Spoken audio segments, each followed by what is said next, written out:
Hello guys, welcome to our YouTube channel. మనం అసలు పురాణాల్లోకి వెళ్తే అశోకుడు అలాంటి పెద్ద పెద్ద రాజులు ఉండే ఒక రాజ్యం పేరు మగధ సామ్రాజ్యం. ఆ మగధ సామ్రాజ్యం గురించి తెలుసుకునే బింబిసార సినిమా ఇందులో ఎన్నిసార్లు చూసుకుంటారు.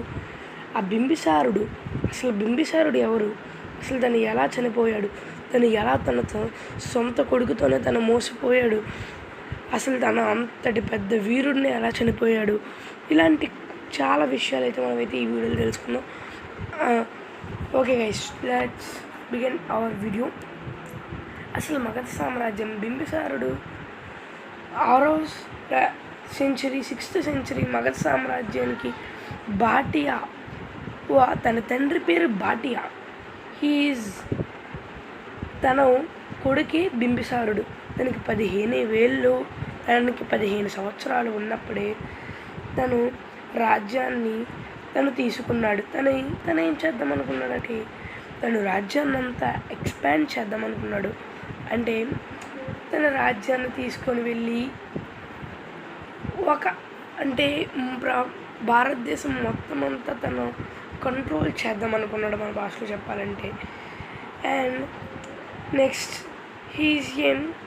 తను చాలామందితో తను పక్క రాజ్యాలు అందరితో ఫ్రెండ్షిప్ చేయడము, అంటే చాలా మంచి టెక్నిక్స్ అనేది వాడేవాడు అతను.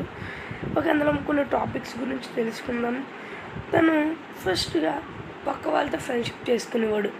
ఫ్రెండ్షిప్ చేసుకుని తను కూడా తన కంట్రోల్లో ఉంచుకోవడం, లేకపోతే తన మిగతా సామ్రాజ్యాలు అందరినీ కూడా రాజ్యం ఒక వార్ చేసి తను గెలిచేవాడు. ఒకవేళ వార్ చేయలేకపోయాడు అంటే తను ఫ్రెండ్షిప్ చేసుకునేవాడు. ఒకవేళ తనకి డాటర్స్ కనుక ఆ రాజ్యంలో తనకి కానీ కూతుర్లు కనుక ఎవరైనా ఉంటే ఆ కూతుర్లు అనేది పెళ్లి చేసుకుని ఆ సామ్రాజ్యాన్ని కూడా తను సొంతం చేసుకునేవాడు. ఇలా ఎంతో మందిని, అంటే 500 మందిని బింబిసారుడు పెళ్లి చేసుకున్నాడు. ఇలాగా తను అసలు ఆ రాజ్యంలో తన రాజ్యాన్ని వచ్చిన తను ఒక క్యాప్టెన్ అయితే మార్చాడు.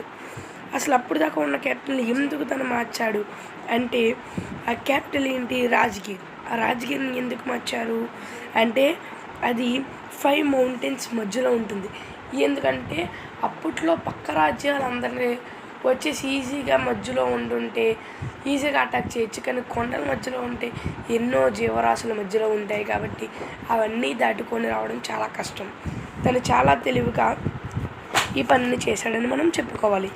నెక్స్ట్ తనైతే ఎందుకు చేశాడు.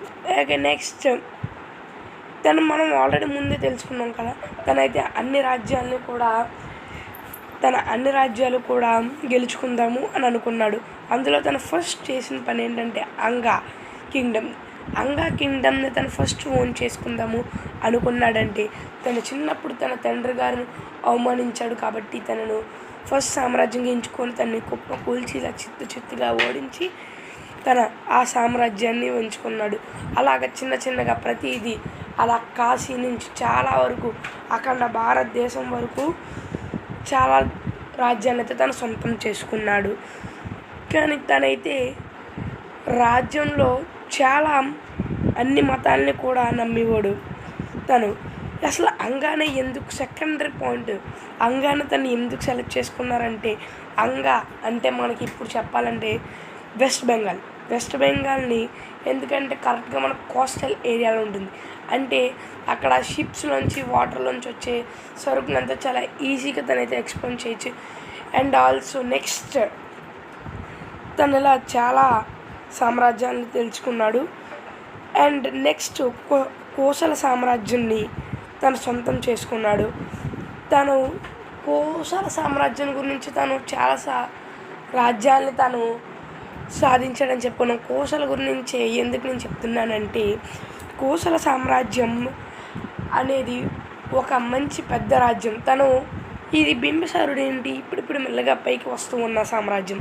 కోసల సామ్రాజ్యాన్ని ఎలా పడగొట్టాలంటే, తను కోసల సామ్రాజ్యం ఒక కూతుర్ని, అంటే ఆ రాజు ఒక కూతుర్ని తను పెళ్లి చేసుకున్నాడు కాబట్టి కాబట్టి తనకు కూడా మంచిగా ఆలోచన, అంటే తనకి కాశీని కూడా గిఫ్ట్గా ఇచ్చారనమాట అక్కడ కోసల సామ్రాజ్యం వాళ్ళు. నెక్స్ట్ వచ్చేసి తను అందరి మాటల్ని వినేవాడు. ఎందుకంటే మన గాంధీ చెప్పినట్టు టేక్ ఎవ్రీ వన్స్ డిసిషన్స్ లాగా తను ప్రతి ఒక్కల మంత్రి అంటే సభల్ని ఎప్పుడు ఏర్పాటు చేస్తూ ఉండేవాడు. ప్రతి ఒక్క మంత్రి సలహాని కూడా తీసుకుంటూ ఉండేవాడు. దానివల్ల తనకి ఏమైందంటే ఒకళ్ళ మైండ్ సెట్ అనేది వేరేలా ఉంటుంది. అలాగ తనకి ఏదైతే మంచిది అనిపించిందో అలా చేసేవాడు. తను చాలా మతాన్ని అయితే నమ్మాడు. అంటే బౌద్ధుని నమ్మేవాడు, జైన్ని నమ్మేవాళ్ళు. ఏంటంటే ఇక్కడ నుంచి తను సోల్జర్స్ని, ఎందుకంటే తన రాజ్యంలో ఒక సోల్జర్స్ అనేది చాలా బాగా వాడుకున్నాడు. అంటే తను 2 మెయిన్ టైప్స్లో వాడేవాడు అనమాట తన సోల్జర్స్ని. సోల్జర్స్ని వారు వచ్చేటప్పుడు సిద్ధం చేసుకోకుండా తను ఎప్పుడు అలర్ట్గానే ఉంచుకునేవాడు. దానివల్ల తన సామ్రాజ్యాన్ని ఏవి ఎక్కువగా కోల్పోలేదు. అందులో కొన్ని టైప్స్ ఉంటాయి. తలాడిమాక అండ్ అక్షక దళం. తలాడిక అంటే సైన్యం, అంటే మనుషులు ఉంటాడు. అక్షక అంటే ఏనుగులు, గుర్రాలు. ఇలా 2 టైప్స్ తను బాగా నమ్మేవాడు. మనం ఆల్రెడీ ముందు చెప్పుకున్నట్లే తను రిలీజియస్ని బాగా నమ్మేవాడు.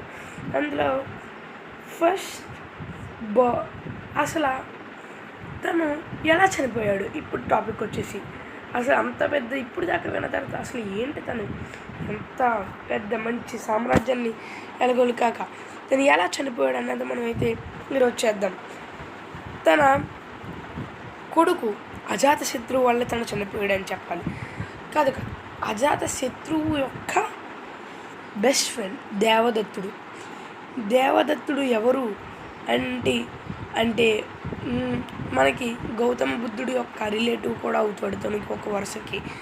అండ్ తనైతే చాలా చెడ్డవాడని మనం చెప్పుకోవాలి.